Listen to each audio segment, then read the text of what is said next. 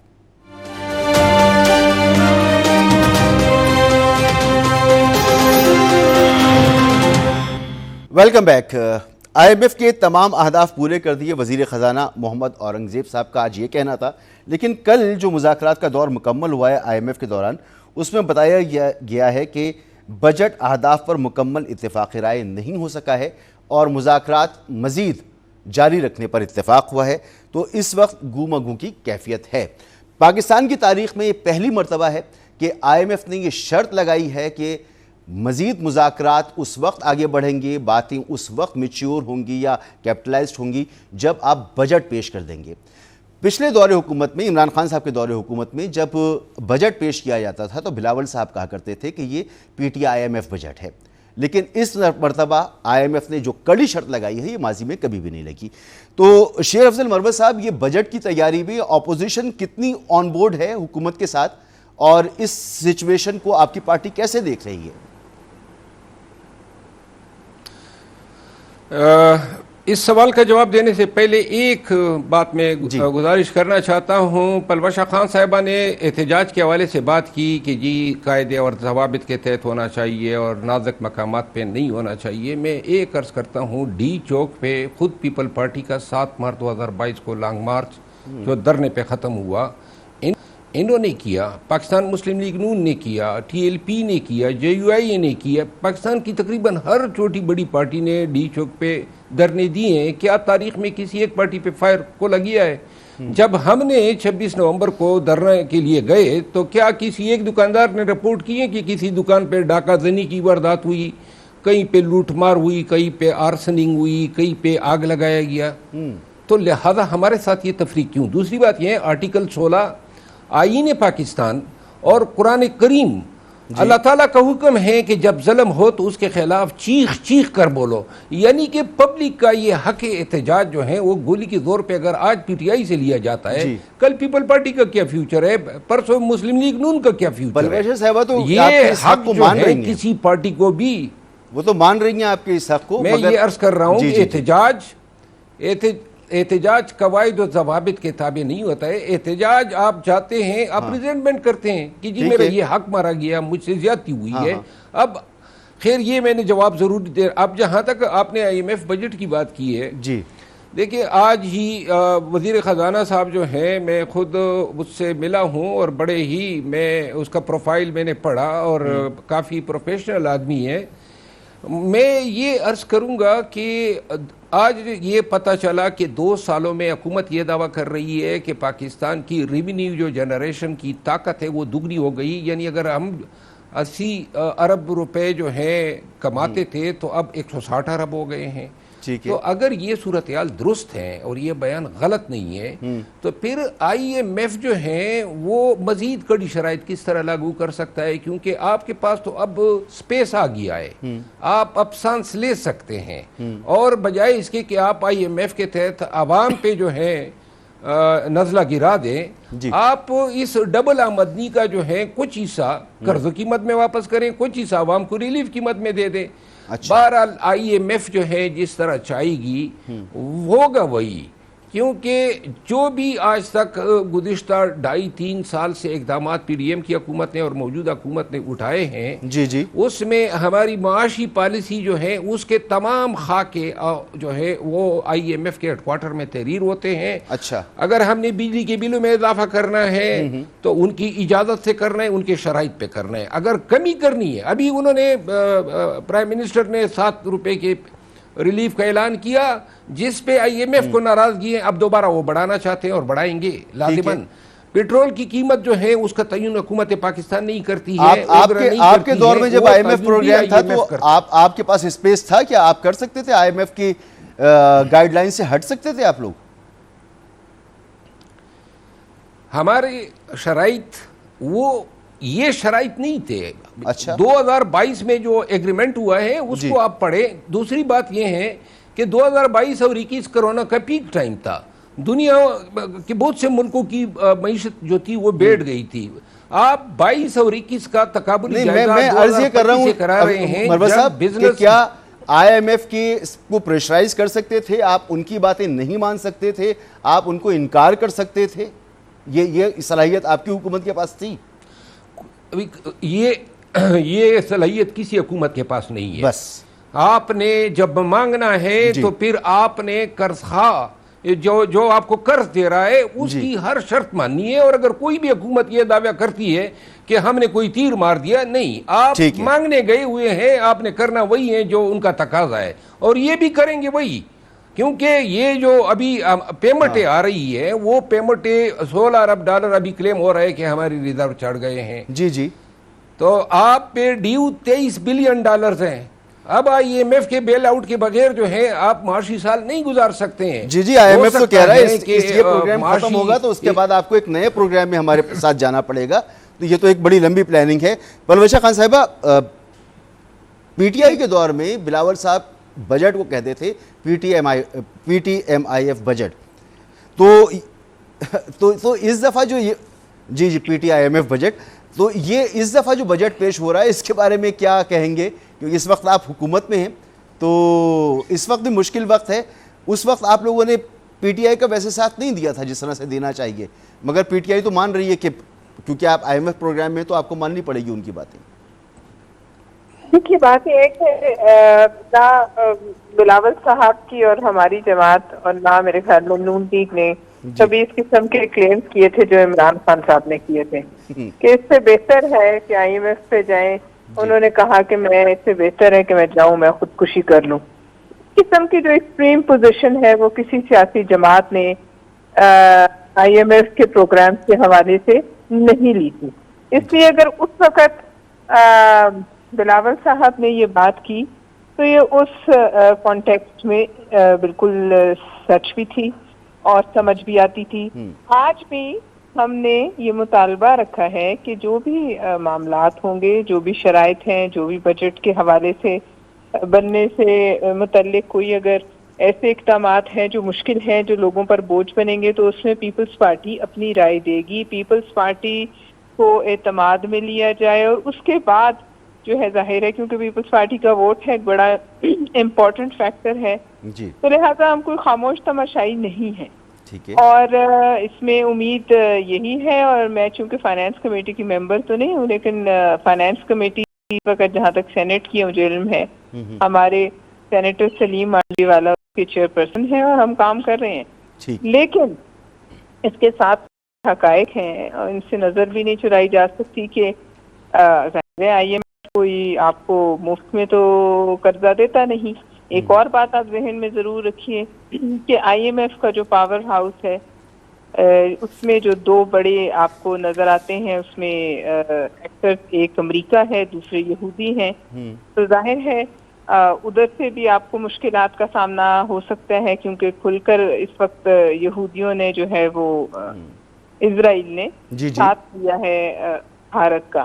لیکن بہرحال میں سمجھتی ہوں یہ اتنا کوئی مشکل مرحلہ نہیں ہوگا اور یہ جو بھی ہے یہ آئی ایم ایف والا معاملہ ہمارے گلے نہیں پڑے گا. لیکن اس کے ساتھ ساتھ یہ بات میں ضرور مانتی ہوں کہ اگر حکومت یہ کلیم کرتی ہے کہ اتنا جو اکنامک ان کی پروگریس ہے وہ اتنی آؤٹ اسٹینڈنگ ہے کہ اس پہ انٹرنیشنل ادارے بھی جو ہیں وہ بھی ان کی تعریف کرنے پر مجبور ہیں. جیسے ورلڈ بینک کے میں نے کچھ پڑھے کامنٹس ان کی ہیڈ کے، اور وزیر خزانہ بھی جو ہے وہ اس پہ بات کرتے ہیں، وزیر اعظم بھی بات کرتے ہیں، دوسرے دیگر وزراء بھی کرتے ہیں. اس حوالے سے اس کا جو ٹرکل ڈاؤن افیکٹ ہوتا ہے نا کسی بھی اکنامک ایکشن کا، وہ جب تک لوگوں تک نہ پہنچے پھر وہ بے معنی ہوتا ہے. ریلیف ہے چاہے 5 پیسے کی ریلیف ہے تو وہ 5 پیسے بھی جو ہے وہ لوگوں تک پہنچنے چاہیے اور یہ ہمیں انشور کرنا ہے. میں سمجھتی یہ ساری اپوزیشن کو انشور کرنا ہے، پاکستان پیپلز پارٹی کو انشور کرنا ہے کہ اگر یہ دعوے کی، اور ظاہر ہے حکومت کو بھی پتہ ہے کہ اگر یہ دعوے ہیں تو پھر عوام اس کا کوئی جو ہے اس کا اثر بھی جو ہے اور اس کا جو ہے حل بھی جو ہے وہ ایکسپیکٹ کرے گی، وہ اس سے توقع رکھیں گے حکومت سے کہ اتنی ریلیف دی جائے. بہرحال اب تو 10 تک ہے بجٹ، ہمارے پاس ٹائم ہے، اور جیسے ہی سامنے آتا ہے پیپلز پارٹی کی پوزیشن وہ آپ کے سامنے آ جائے گی. بہرحال ہم کوئی ظاہر ہے یس مین تو پہلے بھی نہیں تھے، ابھی بھی نہیں ہے، ہم اس کو دیکھیں گے. جہاں لگا کہ حکومت کوئی ایسا بوجھ ہم پہ ڈالنے جا رہی ہے، ہم ضرور اپنی رائے کا اظہار کریں گے.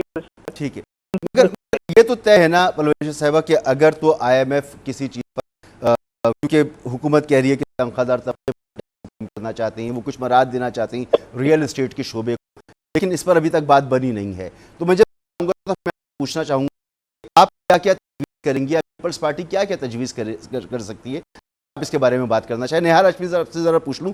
نہال صاحب، اگر آپ ہمیں بتا سکیں کچھ کہ پیٹرول کی قیمتیں تو بڑھیں گی، ڈیفینیٹ بجٹ ہے یہ، کلائمیٹ بجٹ ہے جو پیش کیا جا رہا ہے اس دفعہ، اور پہلی مرتبہ ہے کہ اتنی سخت شرائط لگائی جا رہی ہیں. جیسے پلوشہ صاحبہ نے کہا کہ ایک عام آدمی کو اس کا ریلیف ملنا چاہیے. شیر افضل مرور صاحب کہہ رہے ہیں جی اگر حکومت کا یہ دعویٰ ہے کہ ہماری کیپٹل بڑھانے کی جو صلاحیت ہے وہ ڈبل ہو گئی ہے، تو پھر اس کا ریلیف تو اس کا افیکٹ عوام کو ملنا چاہیے، وہ کہیں نظر نہیں آ رہا. تو یہ گھورک دھندا ہے الفاظ کا یا اس میں حقیقت؟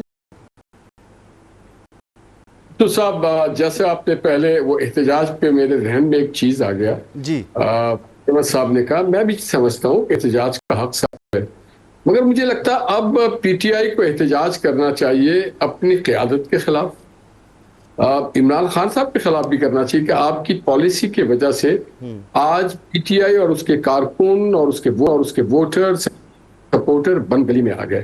آپ کی قیادت اور نااہلی کی وجہ سے آج لوگ ہم سے پوچھتے ہیں کروڑوں کا مکان کہاں ہے، کروڑوں نوکری کہاں ہے، کوئی پروجیکٹ کہاں ہے، کوئی ڈیولپمنٹ کہاں ہے 4.25 سال میں جو پی ٹی آئی کے دور میں ہوا. تو میں سمجھتا ہوں کہ وقت آ گیا ہے کہ پی ٹی آئی کے کارکن کے خلاف احتجاج کریں. اچھا اور احتجاج چلیں، آپ کا مشورہ آ گیا، اب بجٹ میں بتا دیجیے ذرا. چاہیے کہ وہ عدالت میں جائیں اور جا کے عدالت میں اپنے کیس کا فیصلہ کرائیں. کوئی سیاسی کیس میں بندی ہوئے ان پہ کرپشن کے الزام. بجٹ کے اپنے حوالے سے بات کی، میں اپنے دوستوں کو سن رہا تھا، نہیں یہ جرت کی تھی. اسحاق ڈار صاحب ایک بار ٹیبل ٹرن کر کے کھڑے ہو گئے تھے اور انہوں نے کہا تھا کہ نہیں ان شرائط پہ میں نہیں کروں گا. تو یہ جذبہ ہے نواز شریف کی اس پارٹی کا کے پھر لوگوں نقصان میں. بہت ہوا تھا نا، پھر وہ آئی ایم ایف واپس چلا گیا تھا، پھر آپ نے اسٹینڈ بائی پیکج لیا تھا اور پھر وہ اس میں آپ کے پاس ذرا سی بھی رعایت نہیں تھی.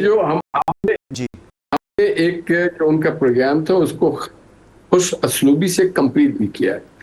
اب جب ہمارے حالات ایسے آئے اور ملک میں جس طرح سے انٹرنیشنل ایفیکٹ آیا اور جو ڈالر کی قیمت بڑھتی چلی گئی اور ہماری کرنسی نیچے جاتی گئی، اس کا ایفیکٹ بہت آیا، ہر شعبہ زندگی میں ہے. اب اس کا ٹرکل ڈاؤن ایفیکٹ یہ ہوتا ہے کہ ہر ڈالر آدمی کی قیمت ایسے ہی نہیں بڑھ گئی تھی نہال صاحب. اسحاق ڈار صاحب کی ایک پالیسی تھی، وہ مارکیٹ میں پیسہ پھینکتے تھے اور ڈالر کی قیمت مصنوعی طور پر روک کے رکھی گئی تھی. اب وہ نیچرلی اپنی جگہ پر آئی ہے، اس کا نقصان بہت سارے اور بھی فیکٹر ڈالر کی قیمت. اور آج میں نہیں، جیسے پلوشہ صاحبہ نے کہا کہ ورلڈ بینک سے لے کے نیشنل جو آپ کا موڈیز اور دیگر سارے لوگوں نے کہا کہ یہ جو شہباز شریف صاحب کا یہ 14 مہینے کا ٹینیور ہے اور رجیم ہے، اس میں مہنگائی کو ہم نیچے لے کے آئے ہیں، ہم نے انفلیشن کو نیچے کیا ہے، ہم نے پیٹرول بھی سستی کی، ہم نے بجلی کے مد میں 7 روپے کا ریلیف بھی دیا، اور ہماری کوشش ہوگی کہ ہم اور زیادہ ریلیف دیں. مگر کئی ہرڈلز ہیں جس سے ہمیں عبور کرنا ہے، اور اس ہرڈلز کو عبور کیے بغیر قوم آگے نہیں بڑھ سکے گی. تو جہاں ہم ہر حکومت کی کوشش اور خواہش ہوتی ہے کہ وہ اپنے عوام کو میکسیمم ریلیف دے. اور اب جو بھارت کے ساتھ ہمارے جو معاملات ہوئے، جو حالیہ بحران ہے، اس کے بعد یقیناً ہم سمجھتے ہیں کہ ہمیں اپنے ڈیفنس بجٹ کو بھی پھر نظر ثانی کرنی پڑے گی، اور اس میں سب کو حصہ ملتا ہے. دیکھیے بجٹ کے جو حصہ این ایف سی ایوارڈ کے تحت اور 18ویں ترمیم کے بعد جو حصہ مل رہا اپنے کیا کہتے ہیں صوبوں کو. جی نہال ہاشمی صاحب، بالکل یہ کہا ہے وزیر خزانہ نے کہ ڈیفنس بجٹ ہمیں بڑھانا ہوگا. سب سے اہم سوال جو میں اب دونوں اپنے مہمانوں سے پوچھنا چاہوں گا، پلویش خان صاحبہ آپ فرمائیے کہ ہماری کچھ 40% آبادی خط غربت سے نیچے ہے، تو یہ جو آنے والا وقت ہوگا تو اس میں بجٹ جو ہے، اس بجٹ کے بعد کتنے لوگ آپ توقع کر رہی ہیں کہ خط غربت سے اوپر آئیں گے یا مزید ہمیں مشکلات جو ہیں وہ فیس کرنی پڑیں گی؟ ایک بریک کے لیے مجھے کہا جا رہا ہے، بریک کے بعد آپ جواب دیجیے گا پلیز۔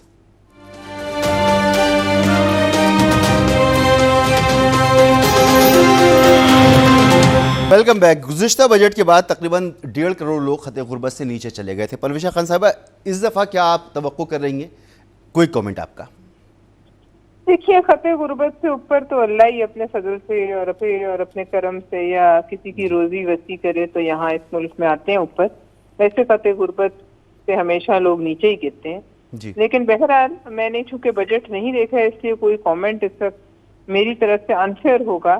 یہ تو آپ جب بجٹ پیش ہو جائے اس وقت آپ پروگرام کیجئے، ہم آپ کو بہتر جواب دے سکیں گے انشاءاللہ۔ لیکن کوئی ظالمانہ قسم کے اقدام ایسے آئیں کہ جن سے لوگوں پر کوئی ایسا ناگہانی سا بوجھ گر جائے۔ ٹھیک ٹھیک ٹھیک جی، شیر افضل مروت صاحب آپ کیا کہیں گے؟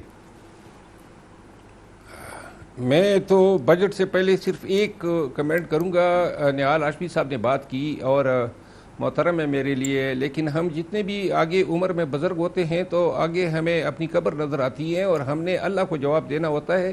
میں اگر اپنے لیڈر کی جو ہے عوام کے سامنے جھوٹ موٹ اس کو ایماندار بتانا شروع کروں تو میں شاید اپنی آخرت خراب کروں گا۔ اگر عمران خان کرپٹ ہے اور نواز شریف اور زرداری صاحب ایماندار ہیں، بالکل ٹھیک سر، وقت ختم ہو گیا آپ کا کومنٹ آ گیا۔ میں بہت شکر گزار ہوں آپ کا شیر افضل مروت صاحب، پلوشہ خان صاحبہ بہت بہت شکریہ آپ کا، ہاشمی صاحب بہت بہت شکریہ۔ اجازت دیجیے، اللہ حافظ۔